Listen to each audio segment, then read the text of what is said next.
Awesome. Welcome everybody to another edition of ABC Trainerize's Collective. I'm your host, Nathan Farish, studio expert here at ABC Trainerize. Now, this session is going to explore three sweeping topics that all fitness professionals think about. How do we retain more clients? How do we engage them? And how do we give them a better experience? So we're going to explore the secrets to client motivation, churn prevention, and giving exceptional experiences in this practical session. And to look at this more closely, we've invited Cale Owen, CEO of Gym Launch, to join us. He was actually a former professional baseball player, fun fact, and gym owner. So his journey with Gym Launch started as a client in 2017, actually. So using Gym Launch, he transformed his gym, and soon after, he changed his career, rather, from salesperson to CEO of Gym Launch, Prestige Labs, and gymowners.com in less than 4 years. Very impressive. So now he's focused on growing each company to help gym owners reach more people, change more lives, and build wildly profitable businesses. So thank you, Cale, for joining us. We really appreciate it. Thanks, Nathan. I'm excited to be here. Awesome, brother. So let's jump into part one. I figure if we look at client motivation first and consumer behavior, we can really understand our clients' problems, the reasons for sticking around, and of course, how they make buying decisions, then we can better prepare for supporting our clients in the long run. What do you typically find are the biggest pain points for clients? Let's start there.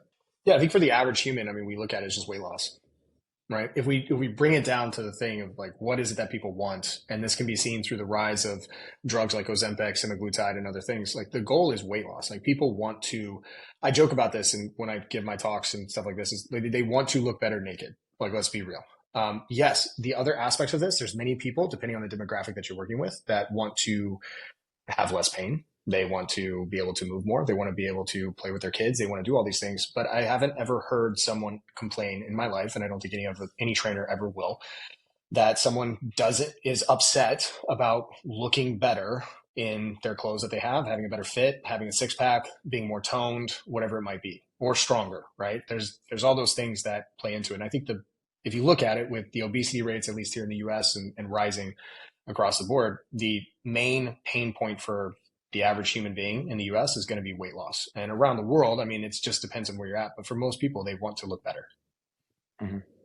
Yeah, the age-old thing is they come to you looking for weight loss and they get the benefits from working with you of like sustainability, feeling like they can do anything they want by building that habit. And obviously mental health plays into this largely as you get more consistent with the program. But it sounds like, yeah, weight loss is the big pain point initially. So with that in mind, where do you recommend fitness professionals try to solve for or offer to deliver more value? Like what can we do to help with that? Yeah, if I'm a trainer, I'm having someone come in, and whether I'm doing a consultation or I'm signing someone up and I have a new client, my first goal is I want to first realize what are their personal goals.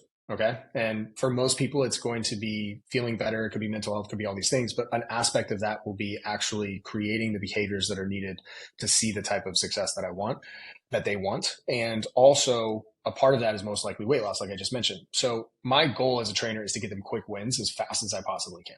And this is something that I think a lot of people that I messed up when I was first a trainer and starting as one. I was hell bent on having this long-term program where I was like, cool, it'll be slow progress over this time, but don't worry, it's going to be amazing. Like that's great for us as trainers because we've been doing this forever and we live this. But for the average human being who is a mom and she's got 3 kids and she has a job and she only has 30 minutes or 45 minutes or an hour to work out, and whether it's in gym or online, they have a finite amount of time that they can focus on this and they're looking for the biggest ROI of their time. So we can't steal their time. Right? We have to be so careful of that. And so we have to figure out ways to get the biggest bang for our buck for that time frame to get them results as quickly as I possibly can. So I would be trying to solve for how can I get them wins and results so that what will happen is it rewards their behavior. So now they have this incentive to keep coming back.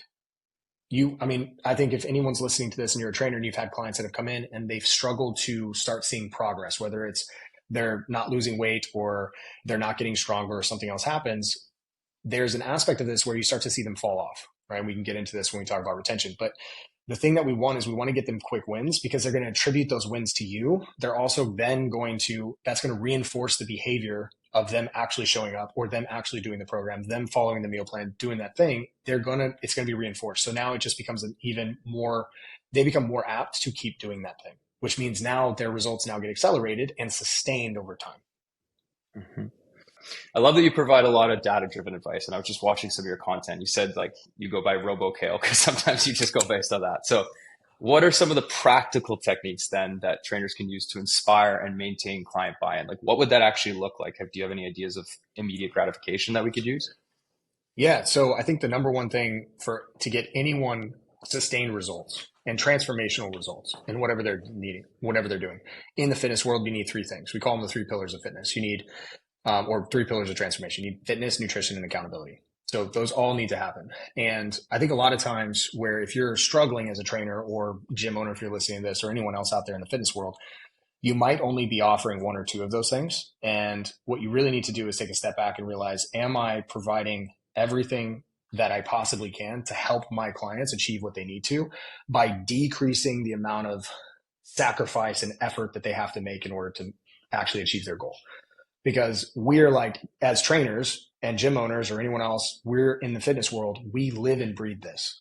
We think about our macros. We train every day or every other day, and we think about how much rest we're getting, how much sleep. We're tracking our steps. We're doing all these things because this is our lifestyle. But for the average human, they're not. So when I think about this, it's like, okay, I have this person for 30 minutes, 3 times a week, right? My goal is now to maximize this 30 minutes. And I'm going to make sure that in that 30 minutes, I'm going to do what I can on the fitness side. But then I want to make sure that this person is armed with everything they need on the nutrition side to maximize those results outside of the gym. And then I also always want to be checking in on my clients consistently, answering any questions, being available, and then just making sure that they're showing up. So if I can couple all three of those, I can make sure I'm going to have a higher probability of success and increased LTV.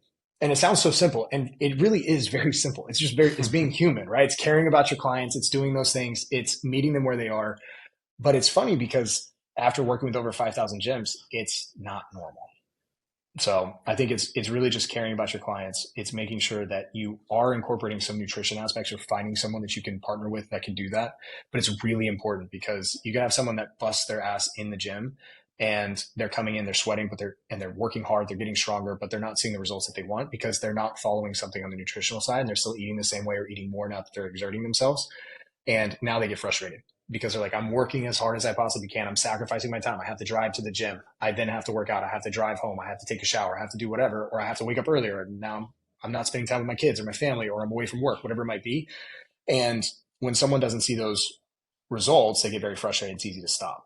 So you need to be able to set them up for success. And simple ways like this that we do at Gym Launch for our gym owners, we provide meal plans, we provide shopping guides, eating out guides, recipe books, all these things available so that the end user, the client, doesn't have to think about stuff, doesn't have to go and create things, so that you can hand them just a full packet of this is all you have to do. Just follow this, do this over the next X amount of time. And then we're going to meet again, and then we're going to review your progress, and then we're going to make adjustments and do all this stuff. But if you can do that and decrease the amount of things that you have to think about, then you're going to see a lot of success. Mm-hmm. So take out the guesswork, eliminate that. Along those lines, man, do you guys, it sounds like to scale this, you would want to maybe have different versions of that based on the beginner, advanced, that type of thing? Like, do you have different packages? Is that how you recommend doing it? Yeah, I think it depends on the person that's coming in and their experience that they have. For most of us, what we found is if you're looking to truly scale, right? And this could be different on the different types of, if you're listening to this and you're like, I only need X amount of clients, a small amount of clients, and I'm good. I make tons of money and I can only handle this amount. You have the ability potentially to do more customized stuff for every single person. But if you're out there and you're looking to scale a lot, and maybe you want to build a team and you want to be able to build something bigger, you're going to have to create something that's very easy to scale. And the best way to do that is to start most people off with very similar things when it comes to nutrition and fitness and accountability. And you have normal check-ins. I check in with my clients 2 times a week. I check in with them on these days. They do their weigh-ins on these days, and they follow this basic meal plan to start, knowing that I'll go more customized later on. But everyone starts here because this is what they need to do. Now, it could be I have a weight gain, or I have a weight loss, or I have a maintenance, or whatever it might be. Everyone starts right here, right? It could be a food elimination thing. It could be maybe your keto, whatever it might be, but everyone starts the same way because then you can get a baseline. We talk about data. You get a baseline for their numbers and where they're at. And now you can work off that baseline, because most of the time when most people come in, we try to start doing all these bunch of different things, but we don't have a baseline for where they're at, what they've been doing. And it's really hard to make changes because you can't coach someone if you don't have data. Mm-hmm. Yeah, and I can speak to that as an online coach who started out and did the exact opposite, where I started customizing everything to everyone, and I just burned myself out because as much as you want to try and help them specific to that problem, like most people are dealing with the same core issues initially anyway, and that's something that, especially if you follow precision nutrition, it's like most people don't do the simplest of habits consistently in their lifetime. So it's just starting with the basics and standardizing and making that easy for yourself and your clients. But So now flipping a little bit to personal connections, right? Like obviously that's why people come to us. They trust us to help them with their health. And inevitably you're going to build a connection with these people as you do that. So in respects to the digital side of things, how do we go about building genuine personal connections? And like, how do you bake that into the overall experience? yeah, I think if you're virtual and you're online and you're working with clients, if it's one-on-one and this is your offer, it's one-on-one, you really need to have actual virtual calls with them, like hop on Zoom, hop on whatever it is that you FaceTime. It doesn't matter. Just actually see them, have these conversations. Another thing that's really important is just getting client intake forms and asking them the things that they like. So getting a little bit more personal, so that you can then send them little gifts. And it's really important to start when in these conversations, and you need to, in these conversations with them that you're having twice a month, once a month, whatever it is, your frequency is, you need to be listening to what's going on in their life, asking them about the things in their life. What do they care about? What motivates them? What inspires them? Where's their favorite coffee shop? Where's their favorite place to eat? Like these simple things you learn, take note of those, and then randomly reward your clients by sending them gift cards. Or even this is crazy, but like this is what happens if you really want to have an exceptional experience is if you have a client that has this favorite place that they go to, you can go call ahead, let them know like, hey, I know you're going out Friday night or whatever. I went ahead and booked you this restaurant on me. Go ahead, have fun. Right now, you need to make sure you have the margins for this and all this stuff, but like you can go the extra mile. But then you don't also have to spend a ton of money. We had one of our clients in our gym who loved Disney World and was obsessed with Disney. And this one time, she had just mentioned it once, just once. That was it. But we realized that, we heard that, our team knew it, and we'd operationalized this within our gym. And we knew that there was an anniversary coming up for her. And we went and got her literally just a simple, like, I think it was like $3 Disney keychain. And she lost her mind. She was like, I can't believe that you knew that. Like, I've only mentioned it once, but like she just talked about it one time about how much she loved it. And that was it. We also saw it on social media and all that stuff. But the more that you can just understand them as humans and connect with them on a human level, and this show that you recognize them, that you get them. You can do this through praise, status, gifts, things like that. It goes such a long way to create that connection. Yeah. So in other words, standardize the systems you use for helping them get results, but personalize the actual experience Mm-hmm. to make it, I guess, a better Yep. I would experience. say, well, I would take a step further and I would say personalize the rewards. Mm. And so that's what's really key. And I think that I'm going to go off on this real quick if that's cool. I Yeah. think too many times as trainers and gym owners in the world, I think we think too much of, I want to reward someone in the gym for something. So maybe I'll get them something that helps them with their fitness. But like, let's be real. People come in to live a healthier life outside of the gym, which they want a better life outside, which is why they come into the gym and work their butts off and sweat and get sore and eat the way that they do because they want to have a better life outside of the gym. So what if instead of rewarding them with things in the gym, like it could be, you're like, hey, I want to reward you with this protein. I'm just going to give you a bag of protein, or I'm going to give you this shaker bottle, or these bands, whatever it might be, right? Instead of that, instead of like a t-shirt of you and your actual brand, what if you gave them something that they truly care about outside of the gym as a reward? And so I think that's the stuff that I think is really important, because it's not the stuff it's like love languages, right? It's not the stuff that's important to me. We need to figure out what's important to them and reward them on that. Hmm. Yeah, I really like that, man. That's cool.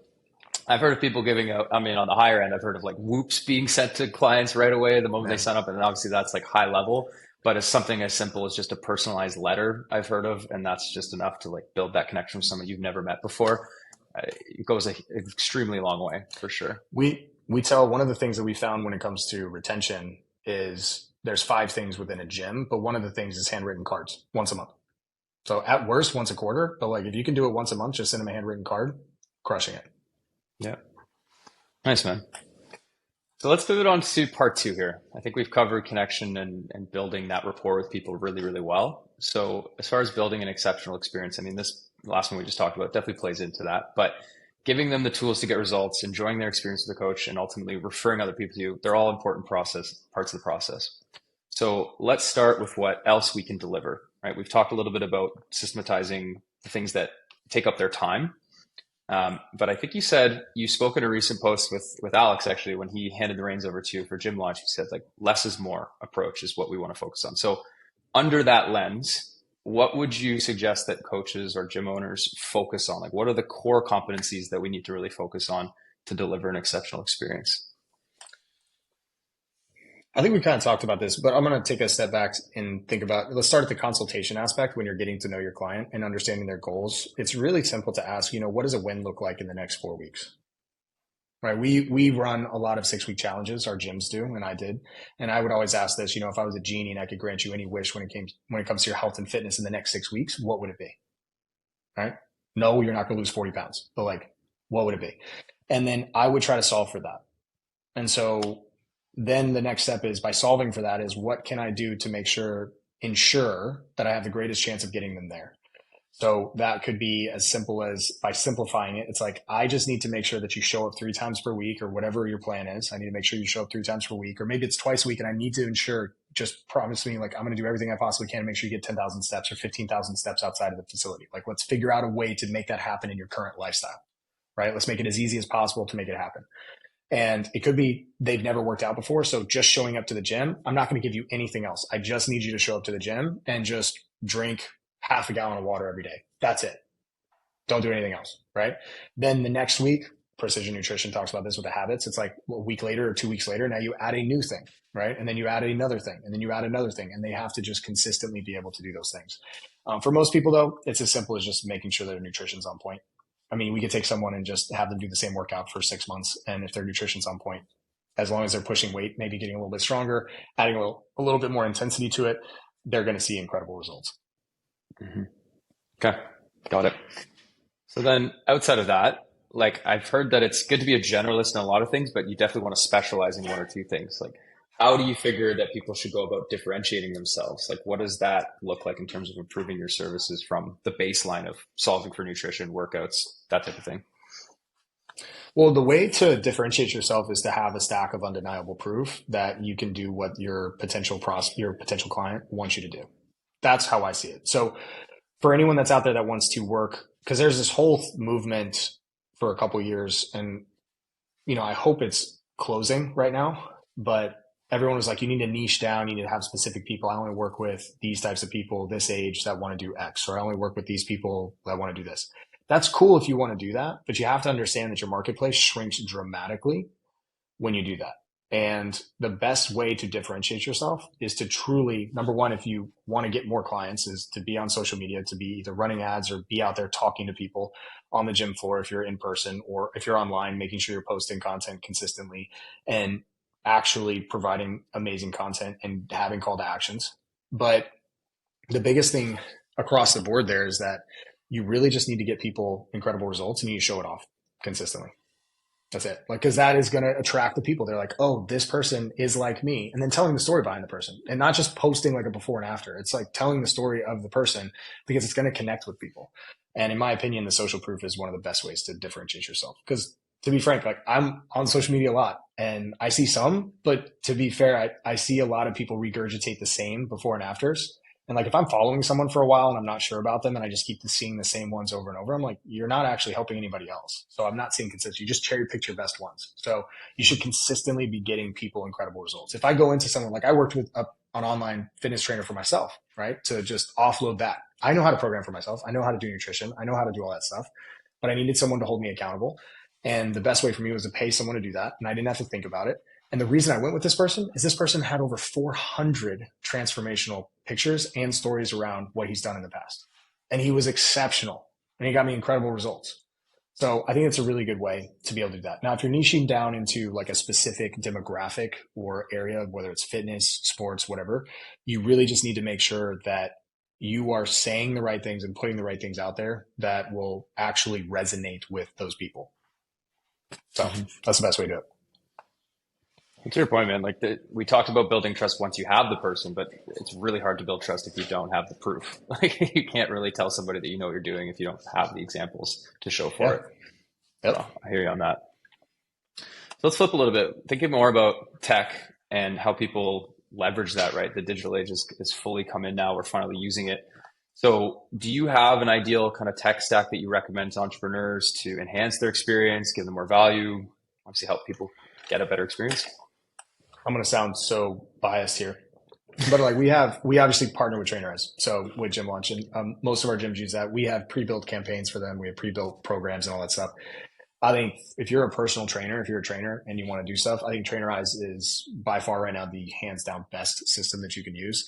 Um, I don't get paid for this, so when I say that, so if I was a trainer and I was going to start, it'd be the simplest way. It's easiest because you can do everything in one spot, and you can manage your clients, you can manage habits, you can manage their workouts, you can do all of your communication through there. Simplest, I think, from a tech stack, I think people need to keep it as simple as possible. Don't go crazy. Keep it as simple as possible. Make it as easy for your clients as possible to communicate with you, to understand what's happening, where their programming is, and how they can actually connect with you, and you'll win.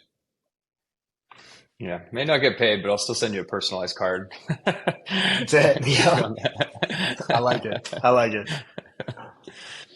I think a natural segue then is we've touched on tech, we've touched on the experience. Now we've talked a little bit about scaling, but I'd like to open that can of worms a little bit. So again, I've noticed a little bit of your content talking about building an A-list team. And my thought is around how can managers and owners ensure their coaches and staff are aligned with the mission of providing the same exceptional experience that you're going to be giving somebody one-on-one? Yeah. So the first step is you talked about mission. So there's two things that I think people need to have if you're a manager or a gym owner or you manage a group of trainers, whatever it might be. You need to have a mission for your team. And it could be for the entire gym, it could be for the online business, whatever. You need to have a mission for them. And it's not just a mission statement, like a simple sentence. It's like a true mission. Like this is who we are going after. This is the change we want to make. This is when we know we're going to be successful. Like it needs to be something that is powerful, and it needs to be crazy and big because people want to be a part of something bigger. So first step is having that true mission. And then the second thing is you need to have core values or core tenets that are how you act and how you expect people to act within your team. And so this defines the culture, right? So at Gym Launch, we have 6 core tenets, and we use that and we hire on that, we fire on that, and this is how we show up every day. It's the behaviors and attributes that we expect ourselves to live up to in our personal lives and within the business itself. And it aligns everyone. And what's great about that is that when you're building a team, you're going to have people, if they don't connect with that mission and those core tenets, you're going to find out really quickly whether or not they're on the team or not. And then the next step to really scale and make sure everyone's doing the same thing every single time is really creating a process around it, actually writing it down. Then you have to hold your team accountable. You have to make sure that they're following the system. You need to check in with their clients. You need to make sure that, hey, how was your experience? Getting feedback from the clients, sitting in and watching a trainer's session, watching how they do their check-ins, their onboarding. This becomes a part of where now you're pouring into the team, and then you can use it as a coaching opportunity for those trainers to make them better. And every A player wants feedback, and they don't want praise. Every A player wants to know what they're not doing great at. Yes, we all want praise. Like you're going to give it to them, and you should always. But the true A players, they want to know, what do I suck at and how can I get better? And they want that feedback. I have yet to meet an A player, a truly A player, that doesn't want to know what they suck at. And if you can provide that, and the only way to know that is to actually see what they're doing and actually watch them. And are they following the process? Are they doing this? Okay, I think you could do a little bit better here, right here. When you said this to them, I think it would have been better if you'd said this, right? Or this workout plan that you have them on probably would have suggested maybe starting with this instead based on their intake form and where they're at. Might have done better there, right? So I think these things, it's really just, it's giving a damn for like your team and making sure that you're there for them to support them as much as you possibly can. But it all starts with having a big mission and core values or core tenets that everyone aligns with. Something I want to touch on, you mentioned the exit interview strategy, and I'm always curious what kind of things you pose towards getting the right type of feedback, right? Like it's, how do you ask the right question? So how do you teach your clients to ask for feedback? Yeah, so we have a script that we go through, and it's really just taking a step back. It's very similar to a sales consultation. You're just not trying to sell them. You're trying to keep them and save them, and you want to make an offer, but you don't go into it trying to just, hey, why are you leaving? You really just want to go in and be like, totally understand. We want to, in this relationship, move forward. I want to make sure that I gather as much information from this so that I can improve my business and make sure that, I take the feedback, because there's feedback. There's a reason why, right? You're leaving, whether it's you're moving, whether it's something else. I just want to know, how could I have done better and what can I improve on my own side? Because feedback is really important. Just like I held you accountable, I want you to hold me accountable to my service. So the first thing typically is, go back to, okay, let's go back to the very start. Why did you join? Like, why did you want to work with me? Let's go back through that. Let's look at that. You joined because you want to do this, this, and this. And let's look at the what you've accomplished over time. So we start at the beginning of like, why did they do this? What was their big reason? Did they accomplish that? Did they not? What were some of the problems that came up through that journey? What was hard about it? What did you find that was really hard to stick with? Was it the nutrition? What about the nutrition? Right? Was it this? Okay, well, tell me a little bit more about that. Oh, that's great feedback. What else? Oh, that's awesome. What else? No matter how negative it is, it's like, oh, great. What else? Right? What else? It's just consistently asking and gathering more, taking notes, gathering more feedback. And a simple way to save people is just be like, totally understand. Hey, Susie, would it be okay taking all this? I understand this, and I'm so sorry that I failed you in these areas specifically. Would you be open to, or you could pull the Alex Ramosi, would you be opposed to me doing this for X amount of time on my dime and seeing if I can solve these things and make sure that these never happen again for you? Would you be open to that? And if it is, then we'll keep going and we'll keep working. And if not, we can part ways and we'll be friends forever after this, right? It's just simple having a conversation, figuring out why they started again, getting back to the real reason why. Because a lot of times people just lose that. Maybe they didn't see results fast enough. Maybe they forgot their big why. Maybe they're just getting caught up in simple stuff and they're sitting in their own self-pity of life and everything else. And they just need someone to hold them accountable and get them back to, what was the real reason why you joined. Well, thanks again for your time and your insight, man. It was super helpful. I always really appreciate just the pragmatic approaches and things that are easily remembered. That's amazing. So I'm sure we got a lot of value to this. And if you're watching at home, we encourage you guys to type in the chat what you found was helpful today. And we hope that you guys found some value in this as well. Thanks and much love here from Trainerize. I'm Nathan, that's Cale, and we'll talk to you guys soon.